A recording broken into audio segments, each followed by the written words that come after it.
नमस्कार मित्रांनो, तुमच्या मायक्रोबायोलॉजी इन मराठी या चॅनलमध्ये आपले स्वागत आहे. या व्हिडिओमध्ये आपण सायटोकाईन रिसेप्टर म्हणजे काय ते आपण डिस्कस करणार आहोत.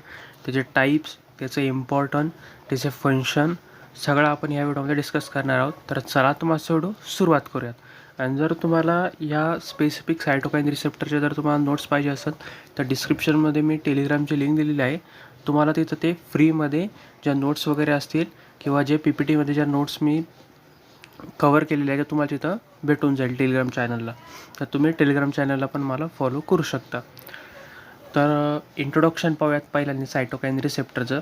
Cytokine receptor are a specified protein found on the surface of the cell that bind to the cytokine which are a cell signaling molecule involved in the immuno response, inflammation and other cellular activities. हे cytokine receptor काय असतात? एक प्रोटीनचा प्रकार असतो जो की जी sale असते त्याच्या सरफेसवरती प्रेझेंट असतात किंवा त्याच्या सेलवरती आपल्याला दिसतात.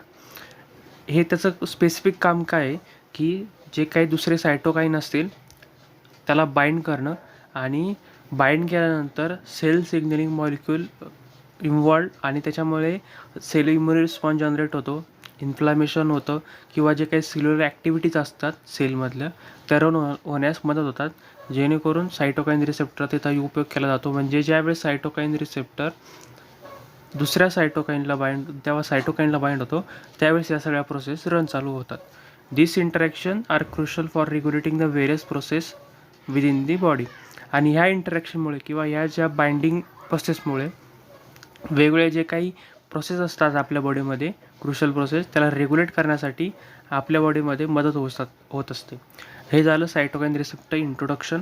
आता सायटोकाईन रिसेप्टरच्या स्ट्रक्चरमध्ये काय आहे ते आपण पाहूयात. म्हणजे ते दोन डोमेन आपल्याला पाहायला मिळतात, एक्स्ट्रा सेल्युलर डोमेन आणि इंट्रासेल्युलर डोमेन. तर cytokine receptor come in a variety of a shape and size but they are generally share some common feature. आणि सायटोकाईन रिसेप्टर हे जे काही आहेत त्याच्यामध्ये वेगवेगळ्या शेप्समध्ये आपल्याला पाहायला मिळतात किंवा त्याचे वेगवेगळे साईज आपल्याला पाहायला मिळतात.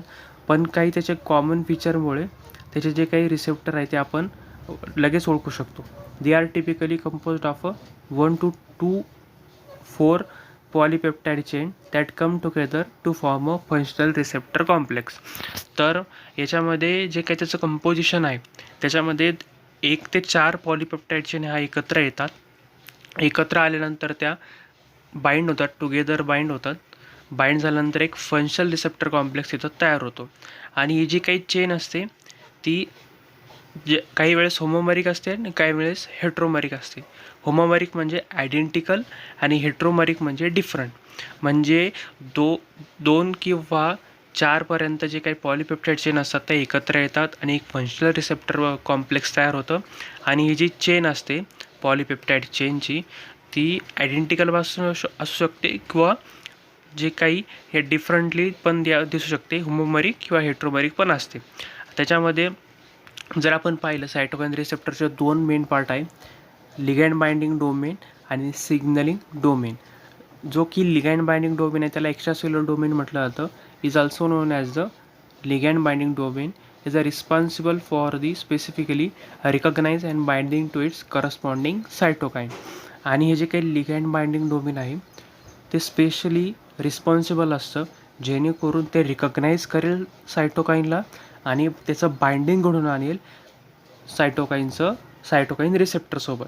तर हे मेनली फंक्शन असतं लिगॅंड बाइंडिंग डोमेनमध्ये आणि त्याला एक्स्ट्रा सेल्युलर डोमेन म्हटलं जातं.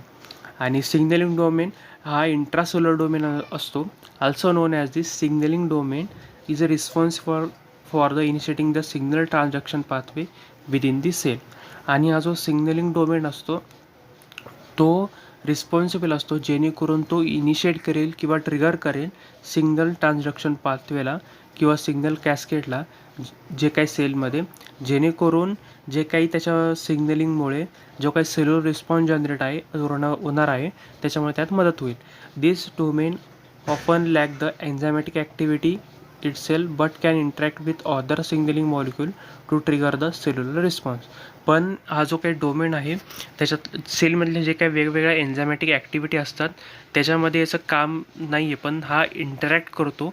वेगळे जे काही सिग्नलिंग मॉलिक्यूल असतात सेलमधले त्याच्यासोबत तो इंटरॅक्ट होतो आणि इंटरॅक्ट झाल्यानंतर एक सेल्युलर रिस्पॉन्स तिथं जनरेट होतो किंवा ट्रिगर केला जातो. तर सायटोकाईन रिसेप्टरमध्ये 2 मेन डोमेन आपल्याला पाहायला मिळतात. लिगॅंड बाइंडिंग डोमेन, त्यालाच एक्स्ट्रा सेल्युलर डोमेन पण म्हटलं जातं, आणि सिग्नलिंग डोमेन, त्यालाच दुसरं नाव आहे इंट्रासेल्युलर डोमेन. हे 2 डोमेन त्यात आपल्याला पाहायला मिळतात. तर हे झालं सायटोकाईन रिसेप्टरचं स्ट्रक्चर. तर सायटोकाईन रिसेप्टरचे टाईप्स पडतात. तर त्याच्यामध्ये 4 टाईप्स पडतात त्याचे. पहिला जो टाईप आहे क्लास 1 सायटोकाईन रिसेप्टर फॅमिली.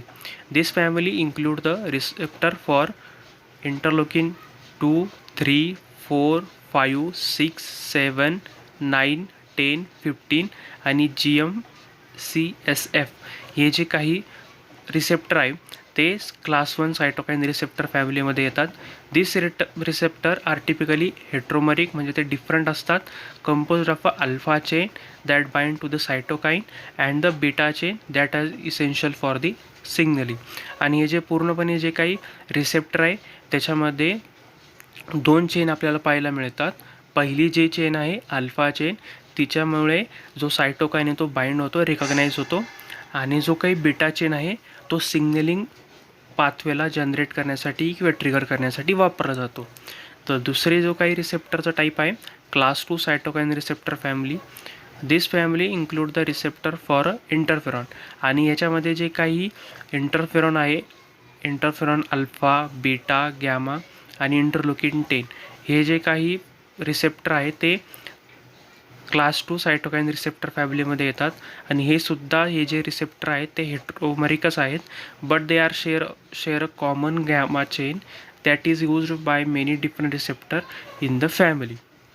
आणि याच्यामध्ये काय असतं तसंच सेम आहे की अल्फा हा चेन सायटोकाईनला बाइंड करणार, आणि जो बीटा चेन आहे तो जो की सिग्नलिंग पाथवेला रन करणार, आणि जो गॅमा चेन असते ती शेअर करतं त्याचे वेगवेगळे जे काही डिफरंट रिसेप्टर आहेत या फॅमिलीमधल्या, त्याच्यासोबत ती जे काही गॅमा चेन असते ती शेअर केली जाते.